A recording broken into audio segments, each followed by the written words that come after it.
9 लोगों के साथ कभी भी दुश्मनी मत कीजिएगा।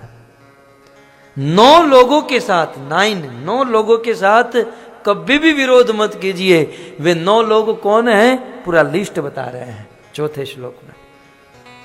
सबसे पहले कहते हैं शस्त्री।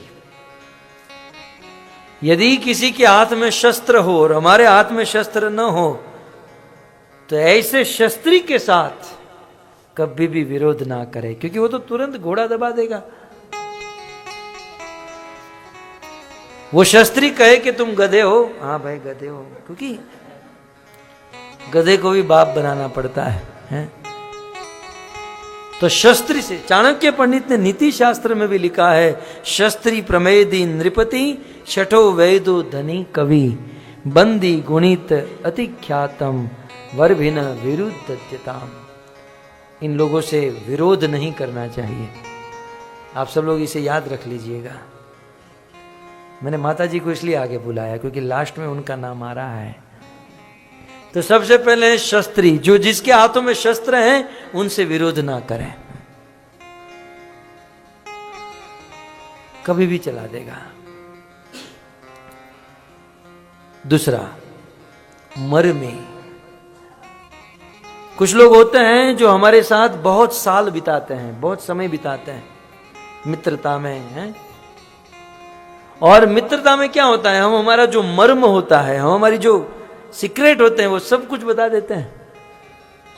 तो जो व्यक्ति हमारे साथ रह चुका है और हमारी सीक्रेट जान चुका है उसे मर्मी कहते हैं। मर्म जानने वाला मर्मी।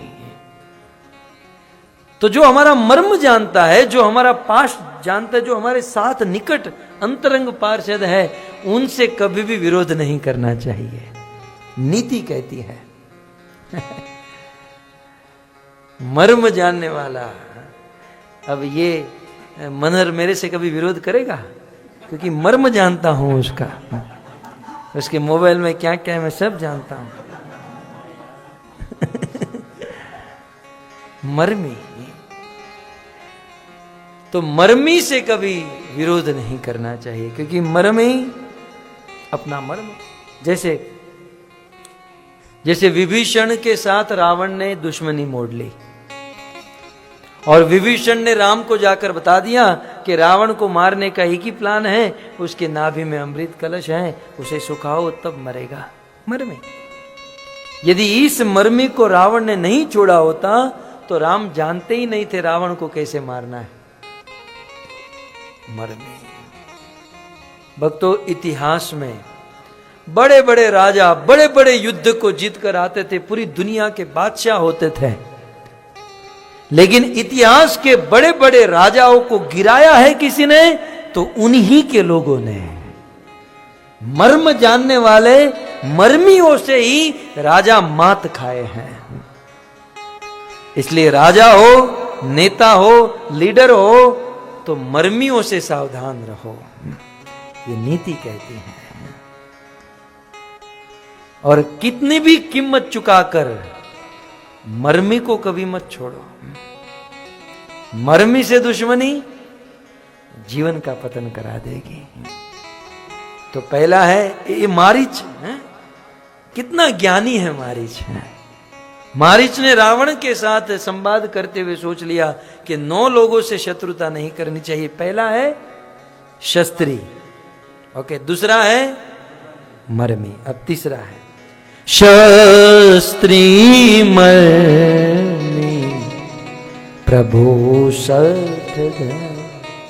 तीसरा है प्रभु।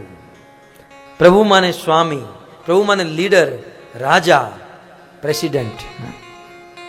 प्रभु, प्रभु से कभी मतलब राजा से, लीडर से कभी दुश्मनी नहीं करनी चाहिए क्योंकि वो तो सीधा आदेश दे देंगे। मैंने देखा है कभी कभी छोटे छोटे लोग सत्य के मार्ग पर होते हैं, शुद्ध होते हैं, सब कुछ ठीक होता है, लेकिन राजा से दुश्मनी मोड़ लेते हैं, कभी सुखी नहीं हो पाते। तो नीति कहती है कि प्रभु से, प्रभु माने समर्थ, अर्थात राजा से, समर्थ व्यक्ति से कभी दुश्मनी नहीं करनी चाहिए। वो जीवित नहीं छोड़ेंगे। कितने हुए? 3।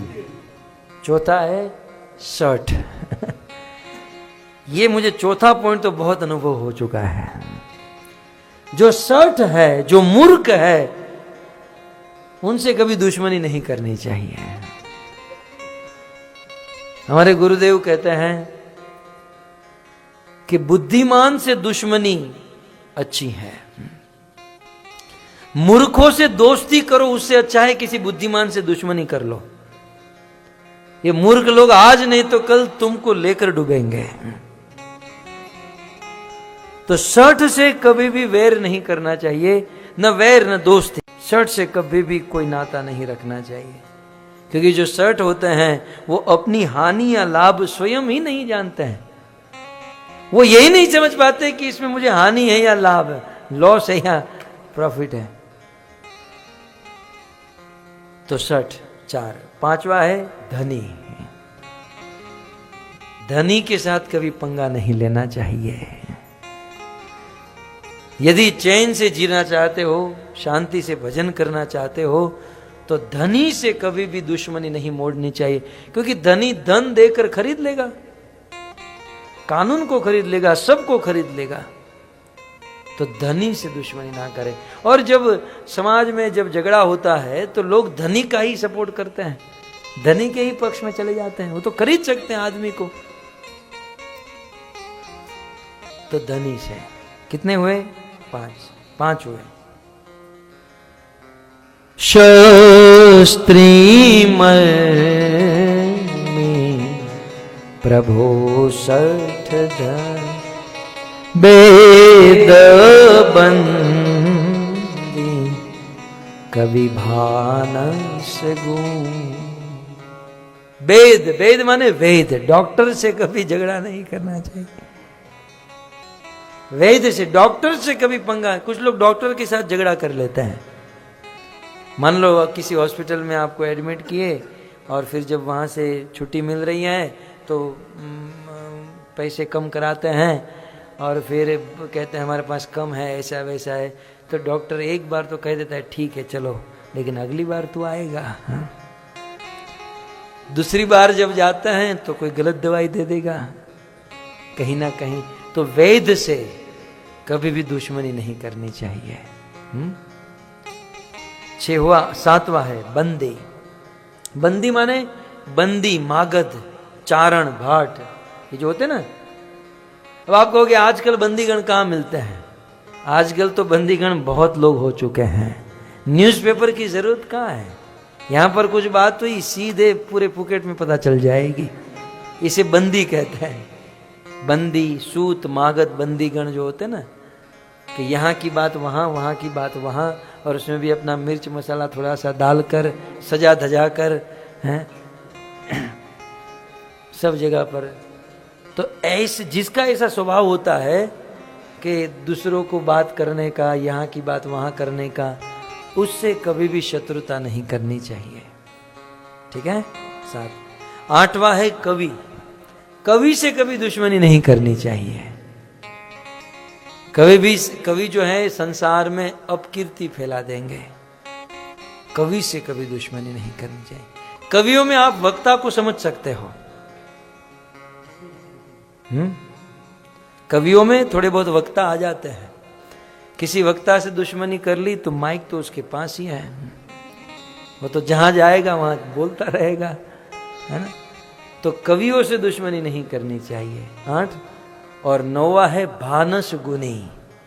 भोजन बनाने वाले से कभी दुश्मनी नहीं करनी चाहिए। भानस गुनी, भानस गुनी अर्थात पाकशाला। अमर कोश में भोजन बनाने वाले के लिए, लाल बाबू आए ना, भोजन बनाने वाले के लिए 7 शब्द का इस्तेमाल हुआ है। जैसे हम कुक कहते हैं ना, इंग्लिश में कुक कहते हैं, और हिंदी में क्या कहते हैं? रसोइया, महाराज। तो इसके एग्जैक्टली संस्कृत में क्या कहते हैं? सूपकार। एक सूपकार, दूसरा है बलूव, तीसरा है आरालिक, चौथा है आंधसिक, 5वां है सूद, 6वां है औदनिक और 7वां है गुण। तो तो भानस गुणी माने भोजन पकाने वाला। भोजन पकाने वाले से कभी शत्रुता नहीं करनी चाहिए, फिर चाहे पत्नी हो चाहे कोई बाहर का हो। अब पत्नी से दुश्मनी की तो बैंगन की सब्जी ही बनेगी या करेले की सब्जी बनेगी। तो इस प्रकार से मारीच अपने मन में सोचता है कि 9 लोगों से दुश्मनी करना ठीक नहीं।